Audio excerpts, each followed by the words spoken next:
a WikiVidi documentaries production. Don't forget to like and subscribe. Enjoy. Macuahuitl. A maquahuitl is a wooden club with obsidian blades. The name is derived from the Nahuatl language and means hand wood. Its sides are embedded with prismatic blades traditionally made from obsidian. Obsidian is capable of producing an edge sharper than high-quality steel razor blades. The maquahuitl was a standard close combat weapon. Use of the maquahuitl as a weapon is attested from the first millennium CE. By the time of the Spanish conquest, the maquahuitl was widely distributed in Mesoamerica. The weapon was used by different civilisations including the Aztec, Mayan, Mixtec, and Toltec. One example of this weapon survived the Conquest of Mexico. It was part of the Royal Armoury of Madrid until it was destroyed by a fire in 1884. Images of the original design survive in diverse catalogues. The oldest replica is the maquahuitl created by the medievalist Achille Jubinal in the 19th century. Description: the maquahuitl, a type of, was a common weapon used by the Aztec military forces and other cultures of central Mexico. It was noted during the 16th century Spanish conquest of the region. Other military equipment recorded includes the round shield, the bow, and the spear thrower. Its sides are embedded with prismatic blades traditionally made from obsidian. Obsidian is capable of producing an edge sharper than high-quality steel razor blades. It was capable of inflicting serious lacerations from the rows of obsidian blades embedded in its sides. These could be napped into blades or spikes, or into a circular design that looked like scales. The maquahuitl is not a sword or a club, although it approximates a European broadsword, according to Conquistador. The maquahuitl was 0.91 to 1.22 meters long, and 75 millimeters wide, with a groove along either edge, into which sharp-edged pieces of flint or obsidian were inserted and firmly fixed with an adhesive. The rows of obsidian blades were sometimes discontinuous, leaving gaps along the side, while at other times the rows were set close together and formed a single edge. It was noted by the Spanish that the maquahuitl was so cleverly constructed that the blades could be neither pulled out nor broken. The maquahuitl was made with either a one-handed or two-handed grip, as well as in rectangular, ovoid, or pointed forms. Two-handed maquahuitl have been described as being as tall as a man. Typology. According to National School of Anthropology and History archaeologist Marco Chavero Obregon, there were two versions of this weapon: the maquahuitl, about 70 to long with 6 to 8 blades on each side, and the maquahuitl, a smaller club about 50 centimeters long with only 4 obsidian blades. Specimens.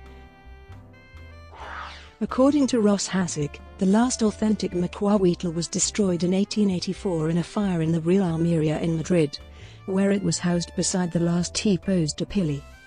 According to Marco Chavero Obregon, there is supposed to be at least one maquahuitl in a Museo Nacional de Antropología warehouse, but it is possibly lost.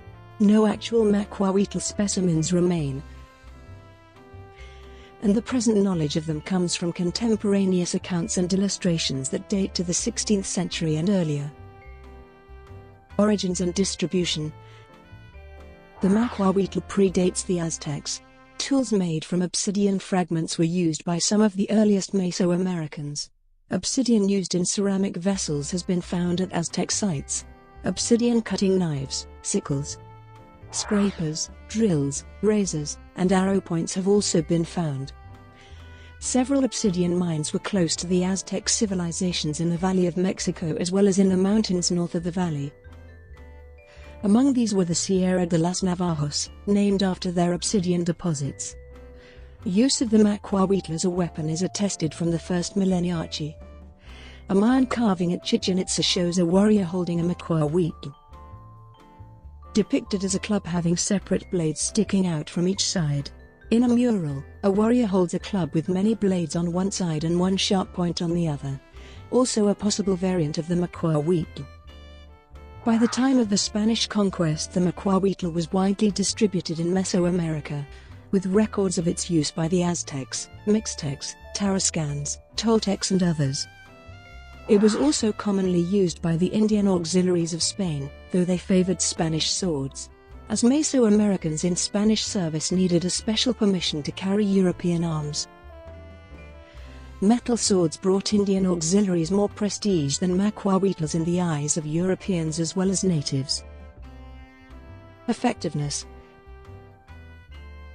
The maquahuitl was sharp enough to decapitate a man. According to an account by Bernal Diaz del Castillo, one of Hernán Cortés's conquistadors, it could even decapitate a horse. Another account by a companion of Cortés known as the Anonymous Conqueror tells a similar story of its effectiveness. Another account by Francisco de Aguilar reads, given the importance of human sacrifice in Nahuatl cultures, their warfare styles, particularly those of the Aztec and Maya, placed a premium on the capture of enemy warriors for live sacrifice. Advancement into the elite cohosolotl warrior societies of the Aztec, for example, required taking 20 live captives from the battlefield.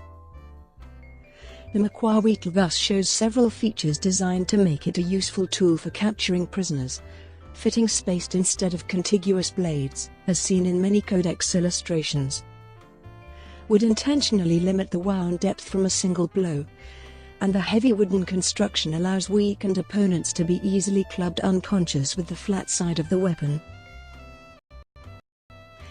The art of disabling opponents using an unbladed maquahuitl as a sparring club was taught from a young age in the Aztec Tepoztli schools. The maquahuitl had many drawbacks in combat versus European steel swords.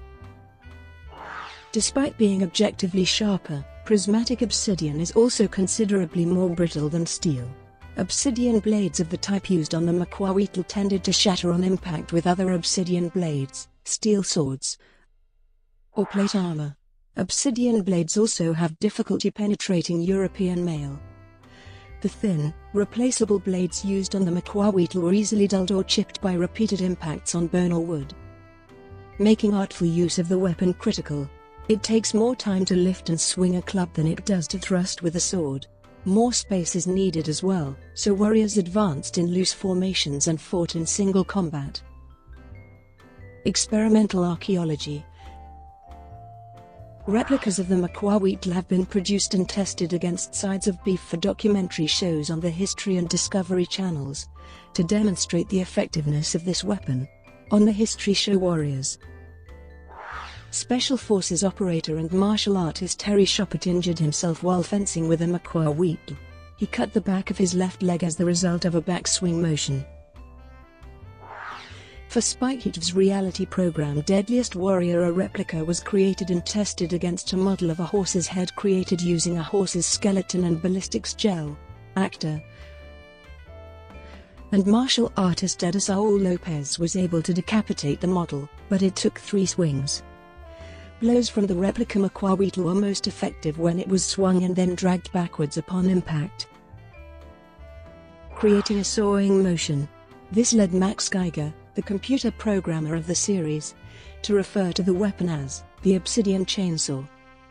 This may have been due to the crudely made obsidian cutting edges of the weapon used in the show, compared with more finely made prismatic obsidian blades, as in the Madrid specimen. Brought to you by WikiVidi documentaries. Would you like to know more?